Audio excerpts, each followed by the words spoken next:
Hey guys, I hope you're all doing well today. I'm back with a new video, and today I'll be rating and giving my own personal opinion about every boss car in the game. So if you're new to Top Drives, in the campaign, at the end of every campaign there is a boss battle, and they have their own signature car. As you can see here, it's the Caterham, and if you do beat the boss, you win the car. So basically it's a pink slip. And this two-part video, because I'm not making all the cars in one part because that would be too long, would just be me giving my personal opinion on what cars I think are worth and what cars I think are not.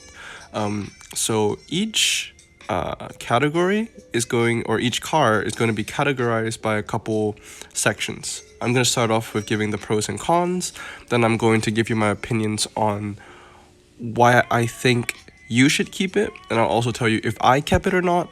I'll give you an overall rating and a verdict. So, without further ado, let's get in the video. So, the first car that you come across in the first boss is in the UK, and it is the Caterham 21. Now, the pros is that it has decent handling, it's a convertible, and it's a 90s car.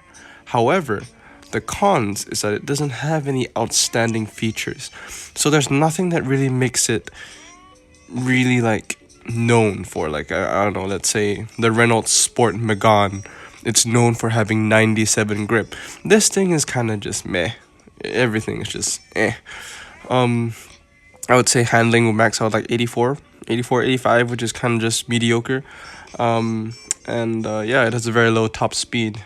So, did I keep it? Well, I did not keep this car. And should I think what you should keep?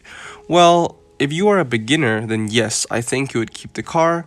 If you're an intermediate player, I think you shouldn't keep the car. And if you are an expert, I think you should not keep the car. No. An intermediate is like when you finish the campaign. A beginner is like when you're doing the campaign. An expert is like when you've completely finished the campaign and you're like doing multiplayer events and like fully like immersed in that kind of gameplay lifestyle. So the overall rating I would give this car is a 5 out of 10, and my verdict is it's a great car if you just started the game. However, if you're anywhere above a beginner level, this car is almost worthless, and that is because there's so many better replacements out there. Moving on, the next boss gives you a Renault 5 Turbo. The pros for this car is that it's an 80s car, and also the other pro is it's a good fuse material. The cons is that the RQ is very high, and the upgrades are very expensive for beginner players, and a lot of beginner players would be getting this car. The stats are also mediocre for experienced players. So, did I keep it? No.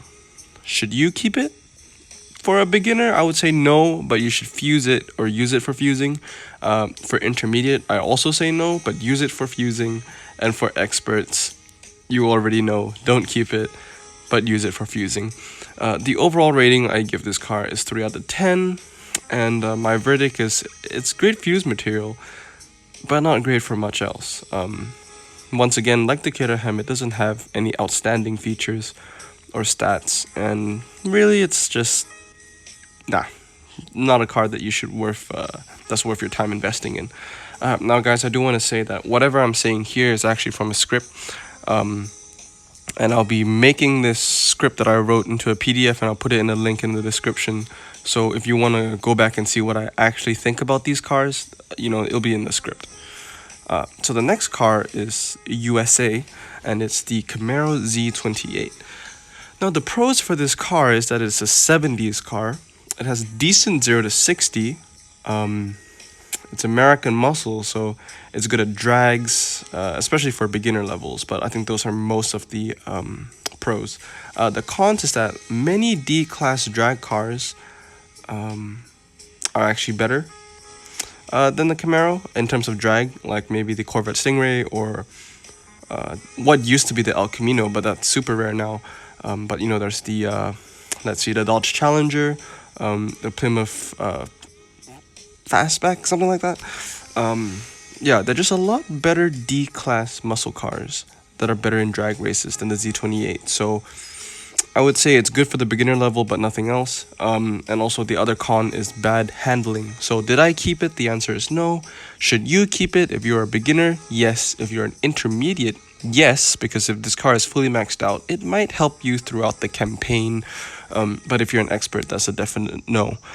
The overall rating I gave this car is a 6 out of 10, and the verdict is it's a great drag car for beginner levels and maybe intermediate if fully upgraded.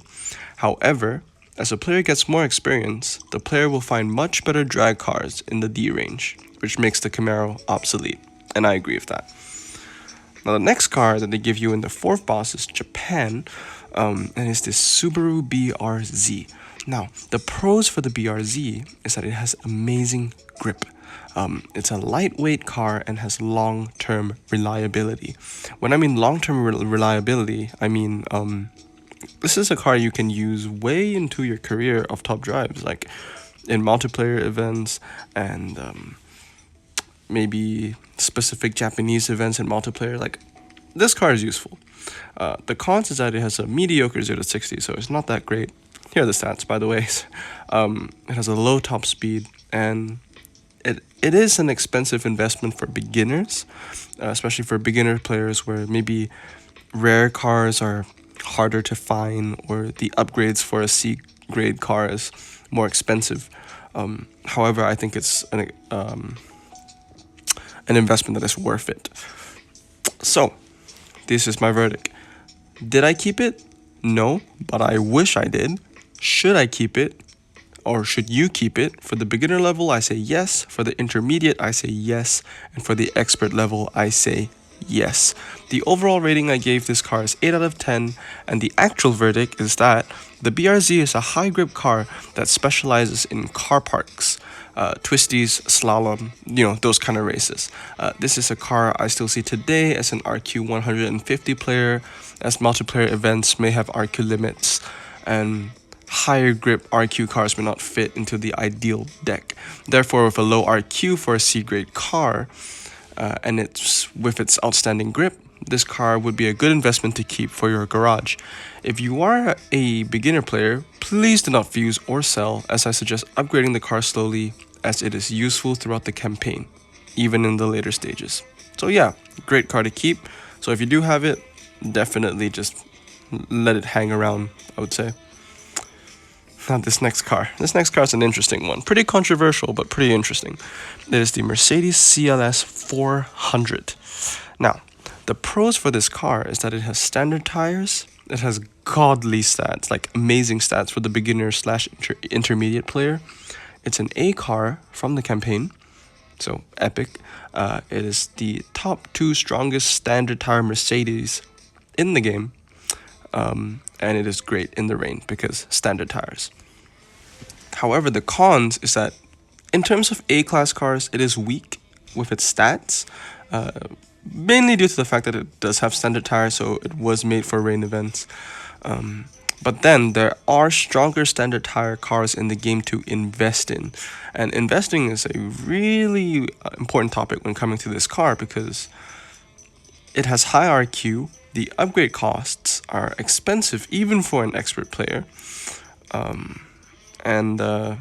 Fusing would take three B-class cars. And for a beginner player, that's just impossible. Unless you open like carbon fiber packs already. Since it has standard tires, expect the 0 to 60, the grip and top speed to be worse than the average RQ24 road car. So that's what I have in my notes. So, did I keep it? No. In fact, I actually sold it for $65K, which is the sell price for an Epic.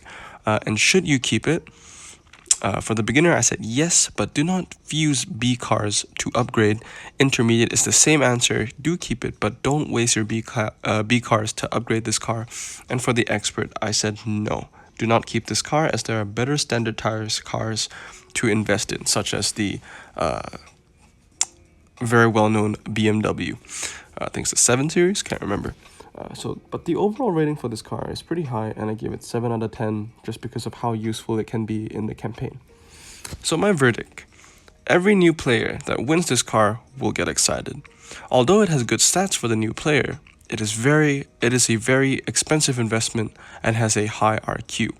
Once a player becomes experienced, the player will realize there are much more better alternatives to the Mercedes, and soon this car will become obsolete. Therefore, I recommend keeping the car if you are new, but sell or fuse it once you have finished the campaign and are solely focused on multiplayer. The next car in the campaign is the Ford Focus ST170, and goddamn, this is just terrible. The pros is good grip, and that's all I had. And the cons is, besides the grip, it has horrendous statistics. It's easily accessible for higher ranks, so I mean, it's not like it's rare or anything. Like, you can just get it. If you're RQ150 and do multiplayer events, then you have a chance of actually winning this car from just rewards. And it has weak grip. Now, I did say that it has good grip for the pros, but it does have weak grip compared to other four-wheel drive hatchbacks in the game. So it does have a high grip, but it's not the best, so therefore it's not super outstanding. Did I keep it? No. Should you keep it? For all levels, from beginner to advanced, the answer is no. My overall rating is 2 out of 10, and my verdict is this car is a disappointment to most. Especially since the last boss reward was an epic car, jumping straight down to a rare grade car is underwhelming. Although grip values may be somewhat high, and the car is a cheap investment, there are many better alternatives that triumphs the Ford, such alternatives in the rare class would be the Mazda RX-8. So yeah, if you want a good rare car that has good grip, then don't even bother in investing in this. Invest in the Mazda RX-8. It's a lot better, trust me. Next car, and this is the last car that we are reviewing for part 1, is the Mercedes-Benz E500. Now, this is from the Colombia boss, and I would say my pros is that it's a sleeper, has good power, good mid-range acceleration. That's an important one. Excellent 0 to 60, and it is a 90s car. The cons, however, is that it has bad grip, underwhelming paper stats, and there are many better alternatives. So, did I keep it? Well, the answer is no. Should I keep it? Now, this is a bit controversial here. For beginner, intermediate, and an expert, I gave the same answer, and I said optional. I said that this car was optional because it does have a lot of good qualities to it, but it's not super necessary. When I get into part 2 of the video, we're going to see cars like the Lotus Elise and the Chevy Trailblazer. Those cars are necessary for every garage. This car, although it boasts good stats, isn't on the same level as the Elise and the Trailblazer. However, the overall rating I gave this car is a 7 out of 10, and my verdict is, oddly enough, this car is strangely balanced. I say this because it has good stats for the beginner player, and good stats when it is maxed out for the intermediate. Although it is more costly, or although it is on the more costly side on upgrades, usually when a player comes this far into the campaign, which is Colombia, he or she could have the resources to upgrade it.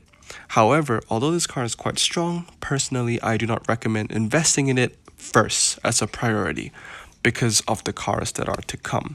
So overall, I would say if you do keep this car, don't make it a priority because there are better B-class for you to invest in. However, it's not a bad car to keep around because, it is a sleeper, good MRA, and, it's a decent car. So, that's completely up to you if you want to sell or keep. But that wraps up part 1 of the video. Part 2, I'll be going through the next boss car, which I think is USA. And I think that is a Trailblazer all the way to the McLaren. Yeah, so far, every car that I've come across, I've yet to keep any of them, but that would truly change in the next part. So I do hope you guys enjoyed this video. Please comment down below if you do like this style of video, and if so, I will do more. But with that said, I hope you guys have a great day, and I'll see you all next time.